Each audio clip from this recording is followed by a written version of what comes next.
네, 안녕하세요. 문미옥입니다. 시흥 장현지구에 입찰이 있었죠. 근린생활시설 용지와 상업용지 입찰이 있었는데 오늘은 그 결과를 안내해 드리도록 하겠습니다. 네, 먼저 상업용지입니다. 1번 필지와 2번 필지가 있는데요. 1번 필지는 90억 2,100만 원에 낙찰이 되었고요. 2번 필지는 90억 690만 1,200원에 낙찰이 되었습니다. 비율로 따져보면 1번 필지는 181%, 2번 필지는 215%에 낙찰이 되었네요. 이번에는 근린생활시설 7번 필지입니다. 그 중에서 1번 필지는 21억 7,440만원에 낙찰이 되었고요. 2번 필지는 20억 7,990만원에 낙찰이 되었네요. 3번 필지는 19억 7,489만 2천원에 낙찰이 되었고요. 4번 필지는 17억 3,700만원에 낙찰이 되었습니다. 낙찰률을 보면 130에서 187%네요.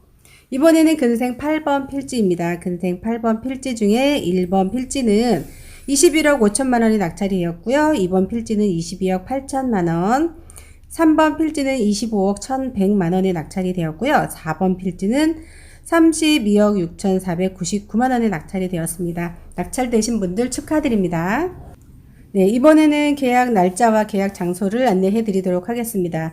계약 날짜는 11월 25일부터 29일까지고요. 계약 장소는 LH 광명 시흥 산업본부 판매부에서 하게 됩니다. 다음으로는 서류를 안내해 드릴 텐데요. 공통서류와 개인 법인이 다릅니다. 개인은 주민등록등본과 인감증명서 그리고 신분증 인감도장이 필요하고요.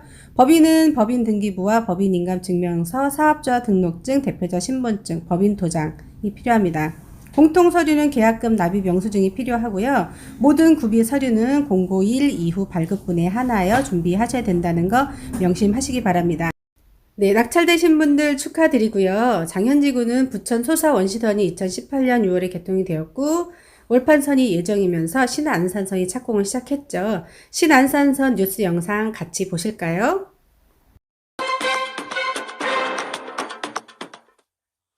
경기도 안산 시흥과 서울 여의도를 잇는 광역철도 신안산선이 첫 삽을 떴습니다.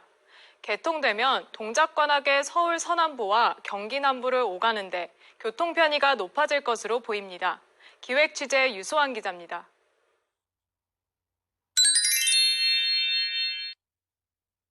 신안산선은 경기도 안산 시흥과 서울 도심을 최대 시속 110km로 잇는 광역철도입니다. 안산 시흥에서 KTX 광명역을 거쳐 우리 지역 구로 디지털 단지역과 대림 상거리역을 지나 여의도에 이르는 노선입니다.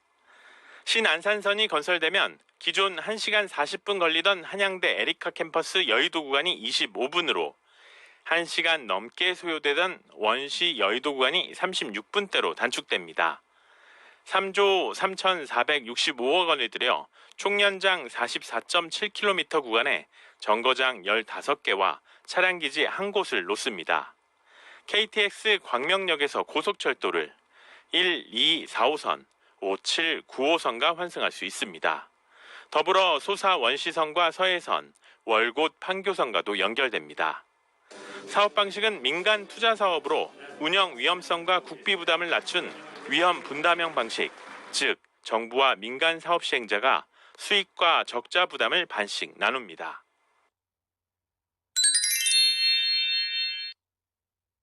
지난 8월 말부터 공사 준비 작업에 들어간 신안산선 송산 차량기지 주변 모습입니다.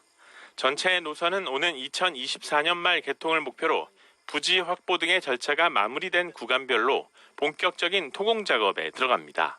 저희 공구는 서해선 종점 구간에서 소사 원시까지 이어지는 신안산선 시점부에 차량 기지가 들어설 예정입니다. 차량 기지 내에 경수선 공장과 관리동 그리고 연결선을 시공하는 공사가 되겠습니다. 신안산선은 전 공정, 전 구간을 3D 모델 기반의 디지털 기술 BIM 설계를 적용해 가상의 3D 구조물로 디자인해 시공 과정을 미리 볼 수 있습니다. 보도상 출입구 설치가 없는 도시명 통합 역사, 지하 40m 밑으로 짓는 대심도 공법도 적용됩니다. 공사 중 도로 개착 공사가 줄고 출입구와 환기구가 없어 보행 불편을 최소화하는 게 특징입니다. 보도에 아무것도 없습니다. 건물 안에서만 수직구, 동그랗게 수직구를 뚫어서 거기서 이제 파고 내려가는 그런 방식으로 했고, 그다음에 이 작업장 자체도 이렇게 사폐하우스로 이렇게 막아가지고서요. 사폐하우스로 해서 공사를 하기 때문에 지상 통합 역사와 지하 대합실 승강장까지는 관통형 고속 엘리베이터가 승객들을 실어 나릅니다. 다만 역사별 정확한 승객 수송량 산출, 그리고 화재 등 재난 상황 발생 시 대피책이 수반돼야 할 것으로 보입니다. 신안산선은 영등포와 동작, 관악과 구로 금천, 광명과 시흥, 안산과 화성 등 여러 지방자치단체를 지나갑니다. 첫 삽은 떴지만 구간별로 토지 보상에 따른 민원이 예상됩니다. 더불어 도시명 통합 역사로 지어지기 때문에 출입구 수가 2곳 정도인데 역사와 출입구 위치에 따른 민원도 극복해야 할 과제입니다.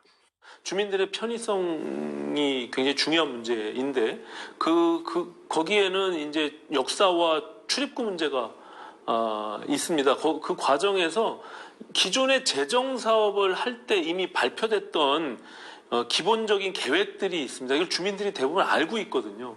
그 과정에서 지금 민자 사업으로 전환되면서 이것이 대폭 변경이 된 상황입니다. 이러면서 주민들의 민원이 빈발할 텐데. 국토교통부는 역사와 출입구 위치 조정 민원에 대해선 주민들끼리 또 지자체 간 이해관계가 엇갈리고 있는 만큼 확고한 원칙으로 대응할 계획이라고 밝혔습니다. 기본 원칙은 있어요. 타당성도 있어야 되고 민원도 없어야 되거든요. 다시 옮기거나 이전, 그다음에 사업비에 대한 추가, 그다음에 그런 것에 대해서 지자체와 저희가 이 부분에 대해서 논의를 하고 나서 이제 어떻게 반영할지에 대해서 결론을 내려고 합니다. 신안산선이 지나고 역사가 들어설 신대방동과 조원동은 지역경제 활성화에 대한 기대가 높습니다. 아무래도 몇 년 만에 그러니까 호재거리가 그렇게 많지는 않았었는데 이제 신안산선 들어온다는 것 자체가 굉장히 큰 호재라서 여기 주민들도 굉장히 기대가 많이 하고 있고요. 교통 편의적인 측면에서도 여의도와 광명을 비롯한 경기 남부로의 이동이 수월해집니다. 장차 제3차 국가철도망 구축 계획에 따라 2단계 구간인 여의도에서 서울역 구간도 추가 건설될 수 있습니다. 대중교통 인프라는 삶의 질을 가늠하는 척도입니다. 그래서 교통복지라고도 부르는데요. 그동안 동작에선 대린 상거리역을 신설해달라, 관악에선 구로 디지털 단지역 신안산선 출입구를 조원동 쪽으로 내어달라는 등의 이슈가 있어 왔습니다. 신안산선이 착공되고 공사 중에 난간도 있는 만큼 주민 교통복지와 지역 발전에 도움되는 방향으로 건설되는지 관심 있게 지켜봐야겠습니다. HCN 뉴스 유수환입니다.